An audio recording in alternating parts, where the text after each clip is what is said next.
Hey guys, I haven't really played Destiny in a minute. I still open it every day and play a couple matches of Crucible or whatever, but it's pretty dry as far as content goes right now. There's not much to do until Trials. So since Bungie released the state of the game, I'm pretty excited to see what happens next. So let's get into it. So Bungie is realizing that PvP players are quite unhappy with the state of Crucible right now, and they claim they're working to improve it, not by just adding new and reprised maps, but also adding new game modes, less cheatings, and quote, an ever-evolving meta. So the studio promises new content for PvP in the upcoming month, including a new Vex network themed map, the Relic 6v6 game mode, the Checkmate game mode, and a new competitive Ascendant Division emblem with opportunities for player feedback in Crucible Labs. The map will be called Multiplex. They call it an asymmetrical map with a Vex environment. Relic will be a new Crucible mode where players will be able to use the Relic weapons, think Vault of Glass, Synaptic Spear, and the Scythe from Season of the Haunted. Checkmate is a gunfire focused game mode where they tune primary weapon damage, health has been increased, and all ability cooldowns were lengthened. And finally, the special ammo has also been reduced and won't drop upon death. Also, a change that I'm excited for is the matchmaking improvements, which will hopefully allow for players to actually be placed against people of similar skill. In Season 23, we'll see a new Iron Banner game mode and an aggressive frame strand pulse rifle as the competitive weapon. We will also see a map reprisal of the Citadel back from 2018. Vanguard medals are also here to stay. They will contribute to score as well, so it should be easier to achieve those higher scores now. Trials of Osiris will be receiving a new armor set, which can be pictured here.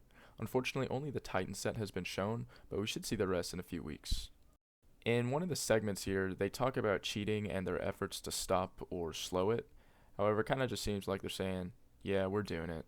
So I encourage you guys to read this part yourself and see what you think of it, because I don't see much of any use. Next, they list some quality of life upgrades, and I'll go over those now.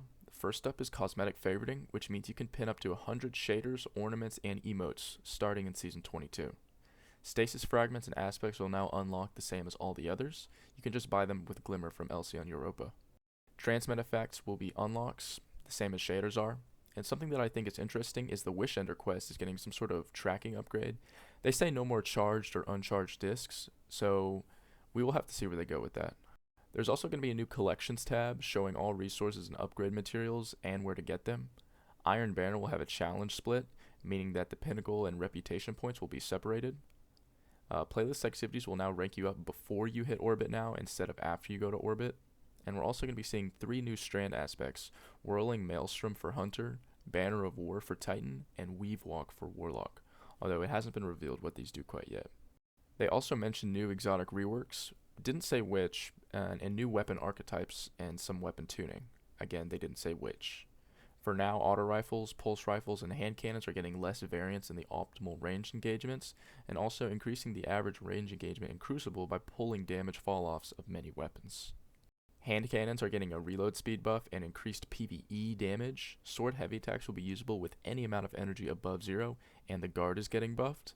And Touch of Malice is also getting some nice buffs. They haven't revealed which buffs those are going to be. The perks Bipod, Envious Assassin, and Under Over are also getting buffed, and we should have more info on those later this month.